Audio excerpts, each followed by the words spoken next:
அமெரிக்க ராணுவ நடவடிக்கைகளுக்கு ஆதரவாக அமெரிக்க ராணுவ விமானங்களை தற்காலிகமாக நிறுத்த அனுமதி வழங்கியுள்ள பல்கேரியா தனது முடிவை மறுபரிசீலனை செய்ய வேண்டும் என்று ஈரானின் வெளிவிவகார அமைச்சர் அப்பாஸ் அராக்சி வலியுறுத்தியுள்ளார். இன்றைய பார்வை நிகழ்ச்சியுடன் இணைந்திருக்கின்றீர்கள். ஈரானின் எரிசக்தி உள்கட்டமைப்புகள் மீது இதுவரை இல்லாத வகையில் மிக கடுமையான குண்டுவீச்சு தாக்குதல்களை நடத்துவதற்கு அமெரிக்காவும் இஸ்ரேலும் ஆயத்தமாகி வருவதாக சர்வதேச ஊடகங்கள் செய்தி வெளியிட்டுள்ளன. இந்த தாக்குதல்கள் வரும் வார இறுதியில் மேற்கொள்ளப்படலாம் என கூறப்படுகின்றது. பொருளாதார பாதிப்புகள் குறித்த கவலைகள் காரணமாக திங்கட்கிழமை நிதிச் சந்தைகள் திறப்பதற்குள் இந்த தாக்குதல்களை முடித்து விடுவது குறித்து விவாதிக்கப்பட்டதாகவும், இருப்பினும் உறுதியான காலக்கெடு எதுவும் நிர்ணயிக்கப்படவில்லை எனவும் தெரிய வருகின்றது. இந்த நிலையில் இது தொடர்பாக இஸ்ரேலுக்கு தெரிவிக்கப்பட்டு அமெரிக்காவுடன் ஒருங்கிணைந்து செயல்பட்டு வந்தாலும் ஜனாதிபதி டொனால்ட் ட்ரம்ப் இதுவரை இதற்கான இறுதி ஒப்புதலை வழங்கவில்லை என்று தகவல்கள் தெரிவிக்கின்றன. எவ்வாறாயினும் முழு வீச்சிலான ராணுவ நடவடிக்கைகளை மீண்டும் தொடங்குவது குறித்து தங்களுக்கு எதுவும் தெரியாது என்றும், ஈரான் மீதான தாக்குதலில் இணையுமாறு தங்களிடம் கேட்கப்படவில்லை என்றும் இஸ்ரேலிய அதிகாரி ஒருவர் தெரிவித்துள்ளார். இதேவேளை அமெரிக்க ராணுவ நடவடிக்கைகளுக்கு ஆதரவாக அமெரிக்க ராணுவ விமானங்களை தற்காலிகமாக நிறுத்த அனுமதி வழங்கியுள்ள பல்கேரியா தனது முடிவை மறுபரிசீலனை செய்ய வேண்டும் என்று ஈரானின் வெளிவிவகார அமைச்சர் அப்பாஸ் அராக்சி வலியுறுத்தியுள்ளார். பல்கேரிய வெளிவிவகார அமைச்சர் வெலிஸ்லாவா பெட்ரோவா சமோவாவுடன் தொலைபேசியில் பேசிய அராக்சி, பெஸ்மர் விமானப்படை தளத்தில் அமெரிக்க ராணுவ விமானங்களை நிறுத்த அனுமதிப்பது ஈரானுக்கு எதிரான ராணுவ தாக்குதல்களுக்கு மறைமுக ஆதரவு வழங்குவதாகும் என்றும் இது ஏற்றுக்கொள்ள முடியாதது என்றும் தெரிவித்தார். மேலும் இத்தகைய நடவடிக்கை ஈரான் மற்றும் பல்கேரியா இடையே நீண்டகாலமாக நிலவி வரும் நட்புறவிற்கு முரணானது என்றும் அவர் குறிப்பிட்டார். தனது நாட்டிற்கு எதிரான அமெரிக்க ராணுவ நடவடிக்கைகளுக்காக தங்கள் நிலப்பரப்பை பயன்படுத்த அனுமதிக்கும் நாடுகள் விளைவுகளை சந்திக்க நேரிடும் என்று ஈரான் ஏற்கனவே பலமுறை எச்சரித்துள்ளது.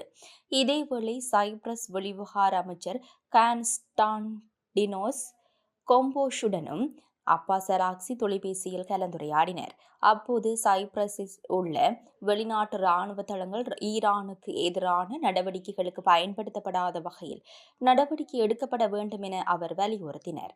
கடந்த வாரம் பல்கேரியா நாடாளுமன்றம் பெஸ்மர் விமானப்படை தளத்தில் அமெரிக்காவின் KC-135 வகை எரிபொருள் நிரப்பும் விமானங்கள் 8 வரை மற்றும் 250 ராணுவ பணியாளர்கள் வரை தற்காலிகமாக நிலைநிறுத்துவதற்கு ஒப்புதல் வழங்கியது. இந்த முடிவு ஈரானின் எதிர்ப்பையும் மீறி எடுக்கப்பட்டது.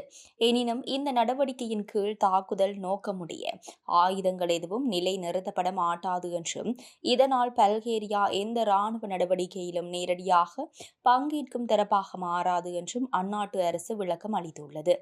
சைப்ரஸில் RAF அக்ரோதிரி உள்ளிட்ட 2 பிரித்தானிய இறையாண்மை கொண்ட ராணுவ தளங்கள் உள்ளன.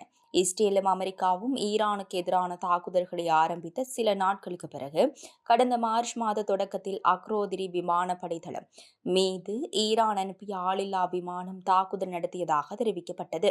போரின் ஆரம்ப கட்டத்தில் ஈரானின் ஏவுகணை களஞ்சியங்கள் மற்றும் ஏவுதளங்களுக்கு எதிரான தற்காப்பு தாக்குதல்களுக்காக பிரித்தானியா ராணுவ தளங்களை பயன்படுத்த அமெரிக்கா விடுத்த கோரிக்கைக்கு பிரித்தானியா இணக்கம் தெரிவித்திருந்தது.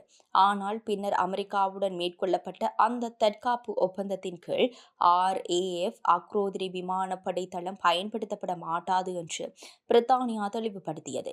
இந்நிலையில் கடந்த ஜூலை மாதம் பதவியேற்ற புதிய பிரித்தானியா பிரதமர் ஆண்டி பர்ன்ஹம் அமெரிக்காவுடனான பரந்தளவிலான பாதுகாப்பு ஒத்துழைப்பு ஏற்பாட்டை தொடர்ந்தார். இதையடுத்து ஈரானுக்கு எதிரான அமெரிக்க ராணுவ நடவடிக்கைகளுக்கு உதவக்கூடாது என்று பிரித்தானியாவை நோக்கி ஈரானின் புரட்சிகர காவல் படை எச்சரிக்கை விடுத்துள்ளது. இதேவேளை ஈரான் மீண்டும் பேச்சுவார்த்தை மேசைக்கு திரும்பும் வரை தாக்குதல்களை தொடரப்போவதாக அமெரிக்க ஜனாதிபதி டொனால்ட் ட்ரம்ப் தெரிவித்துள்ளார். அந்நாட்டின் அமைச்சரவை கூட்டத்தின் போது இது குறித்து பேசிய ட்ரம்ப், ஈரானை தொடர்ந்து கடுமையாக தாக்குவோம் என்றும், தாங்க முடியாத ஒரு கட்டத்தில் அவர்கள் இறங்கி வருவார்கள் என்றும் குறிப்பிட்டுள்ளார். இந்த மோதல் தொடங்கி 5 மாதங்கள் கடந்துள்ள நிலையிலும் கடந்த ஜூன் மாதம் எட்டப்பட்ட போர் நிறுத்த ஒப்பந்தம் சில வாரங்களிலேயே முறிந்தது. இந்நிலையில் மின் நிலையங்கள் மற்றும் பாலங்கள் போன்ற ஈரானின் முக்கிய உள்கட்டமைப்புகளை இலக்கு வைத்து தாக்குதல்களை தீவிர தீவிரப்படுத்தப் போவதாக ட்ரம்ப் தொடர்ச்சியாக எச்சரித்து வருகிறார். அமெரிக்க மத்திய கட்டளையகத்தின் தகவல்படி புதன்கிழமை இரவு மிக கடுமையான வான்வழி தாக்குதல்கள் நடத்தப்பட்ட போதிலும் வெள்ளிக்கிழமை புதிதாக எந்த தாக்குதல்களும் பதிவாகவில்லை என்றே கூறப்படுகின்றது. இவ்வாறானதொரு பின்னணியில் ஈரானுடனான இந்த போர் அமெரிக்க மக்களிடையே பெரும் எதிர்ப்பை கிளப்பி வருவதாக சர்வதேச வட்டாரங்கள் தெரிவிக்கின்றன. அந்த வகையில் எரிபொருள் விலை உயர்வு உள்ளிட்ட கடுமையான பொருளாதார பாதிப்புகளையும் குறைத்த போர் ஏற்படுத்தியுள்ளதால் அதனை உடனடியாக முடிவுக்கு கொண்டுவர ட்ரம்புக்கு அரசியல் ரீதியாக கடும் அழுத்தம் கொடுக்கப்பட்டு வருவதாக கூறப்படுகின்றது. தற்போதைய நிலையில் இந்த விவகாரத்தில் ட்ரம்பின் செயற்பாடுகளுக்கு 28% அமெரிக்கர்கள் மட்டுமே ஆதரவு தெரிவித்து வருவதாக சர்வதேச ஊடகங்கள் தெரிவிக்கின்றன.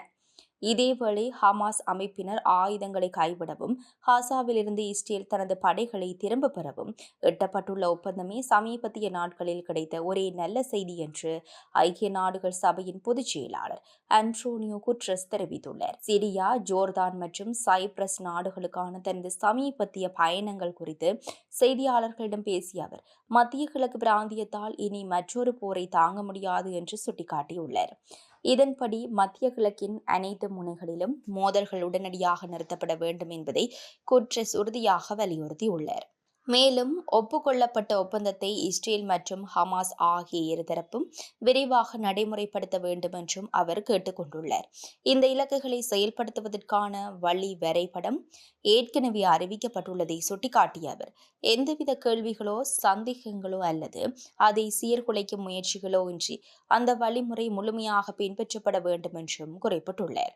இதேவேளை அமெரிக்காவிற்கும் ஈரானுக்கும் இடையே மீண்டும் மோதல் போக்கு ஏற்பட்டதால் உயர்ந்திருந்த மசகு எண்ணெய் விலைகள் ஹோர்முஸ் நீரிணை வழியாக மசகு எண்ணெய் போக்குவரத்து மீண்டும் சீரடைவதை குறிக்கும் அறிகுறிகளால் விநியோகம் குறித்த கவலைகள் தணிந்ததை தொடர்ந்து வெள்ளிக்கிழமை அன்று சரிவை சந்தித்தன.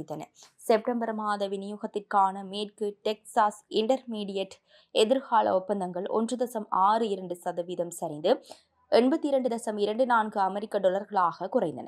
சர்வதேச அளவுகோலான பிரெண்ட் மசகு எண்ணெய் எதிர்கால ஒப்பந்தங்கள் ஒரு பீப்பாய் 0.98% சரிந்து $88.16 அமெரிக்க டாலர்களாக குறைந்தன. இந்த வார தொடக்கத்தில் அமெரிக்க ஈரான் தாக்குதல்கள் பிரெண்ட் மசகு எண்ணெய் விலையை ஒரு பீப்பாய்க்கு $93 மேல் சுருக்கமாக உயர்த்தி இருந்தது. இந்த நிலையில் ஹோர்முஸ் நீரிணை வழியாக வலுவான எண்ணெய் வரத்து சந்தை கவலைகளை தணித்தது.